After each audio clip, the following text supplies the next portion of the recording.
Pour cette première course de l'année, un moment est important pour l'organisateur, la vérification des licences. C'est essentiellement une question d'assurance. En fait, pour aller sur l'eau et pour être couvert en cas de problème, il faut être licencié. Et les licences, c'est sur une année civile, 1er janvier au 31 décembre. Donc, effectivement, c'est la deuxième manche, mais c'est la première de l'année 2011. Après 32 minutes de retard, la course s'élance pour la première fois sur le plan d'eau de Bouillante, entre la base nautique du Bourg et les îlets Pigeons. Sur les 2 tours de parcours d'un total de 14 nautiques, soit près de 28 km, ils seront plusieurs à prendre les commandes de la flotte, et ce, dans des vents perturbés. Nous sommes en Côte-sous-le-Vent.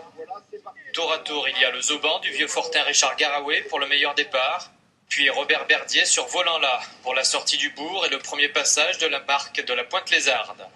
Ensuite, il y a Claude Tellier sur Foot-Effet. Sur une option plus au large, il touche plus de vent.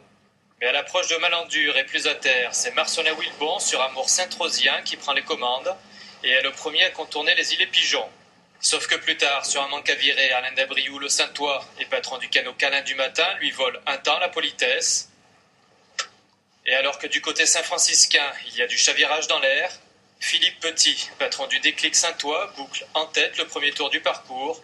Un Philippe qui maintiendra la cadence sur le second tour, mais se fera passer par Jean Forbin sur Tibredla, au dernier passage de la Pointe-Lézarde. Au final, Philippe Petit aura le meilleur sur Jean Forbin. Philippe Petit qui remporte donc cette seconde manche à Bouillante, sur le fil, en 3h40 minutes. Dans le début, c'était beaucoup coup de poker. Ceux qui étaient à l'avant, ils se sont retrouvés à l'arrière, après ils se sont retrouvés à l'avant. Par contre, à la fin, il y avait du vent, il fallait jouer tactique pure, il ne fallait pas faire de bêtises.